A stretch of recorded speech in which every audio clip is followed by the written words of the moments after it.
नमस्कार, परभणी न्यूजमध्ये आपलं स्वागत करतो. मी दिलीप बनकर. पाहूया आजच्या ठळक घडामोडी.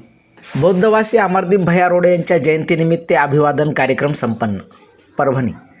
परभणी शहरातील हडको परिसरातील समाज मंदिर येथे गुरुवारी दिनांक 30 जुलै 2026 रोजी बौद्धवासी अमरदीप भैया रोडे यांच्या जयंतीनिमित्त विनम्र अभिवादन कार्यक्रमाचे आयोजन करण्यात आले होते.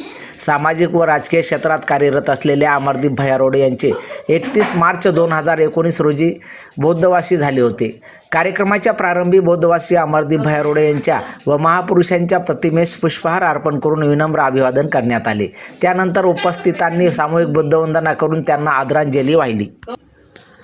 यावेळी शिवसेना शिंदे गट माजी जिल्हा प्रमुख तथा लोकराज्य मित्र मंडळाचे संस्थापक अध्यक्ष व्यंकटराव शिंदे, माजी नगरसेवक धम्मदीप भैया रोडे, सेवानिवृत्त पोलीस उपनिरीक्षक रामचंद्र राघोबा रोडे, माजी बांधकाम सभापती गवळणबाई रोडे, सचिन पाचपुंजे, संजय मकरंद, देवीदास उर्फ देवा महामुने, तुषार कांबळे, बाळासाहेब कांबळे, बंटी पगारे, बाळासाहेब गोडबोले, भगवान घुबडे, अमोल वाघमारे आणि कागदे ताई यांच्यासह महिला मंडळ, कार्यकर्ते, मित्रपरिवार व नागरिक मोठ्या संख्येने उपस्थित होते. उपस्थितांनी अमरदीप भैया रोडे यांच्या सामाजिक कार्याचा व विविध लोकसेवेतील योगदानाचा गौरवपूर्ण उल्लेख करत त्यांच्या स्मृतींना विनम्र अभिवादन केले. कार्यक्रमाचे वातावरण अत्यंत भावनिक व श्रद्धापूर्ण होते. आज महानगरसेवक अमरदीप भैया रोडे यांच्या जन्मदिनानिमित्त आपण या ठिकाणी कीर्तन, अन्नदान व वंदना घेऊन एक अभिवादन असा कार्यक्रम ठेवला होता. या ठिकाणी आपण पाहिलं असेल, आज परभणी शहरामध्ये फार मोठ्या प्रमाणामध्ये पाऊस सुरू होता.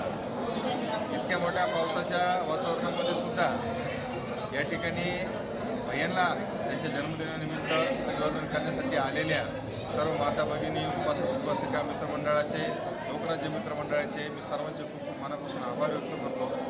कारण आपल्या सर्वांचं हे प्रेम हे व्यक्त करते की आजही आपले भैया हे प्रत्येकाच्या हृदयामध्ये जिवंत आहेत. आपल्या सर्वांच्या उपस्थितीबद्दल मी रोडे परिवाराच्या वतीने आपल्या सर्वांचे खूप आभार व्यक्त करतो. आणि याचबरोबर हे बातमीपत्र संपलं. पुन्हा भेटूया पुढील बातमीपत्रात. शहरातील ताज्या घडामोडी जाणून घेण्यासाठी पाहत राहा परभणी न्यूज.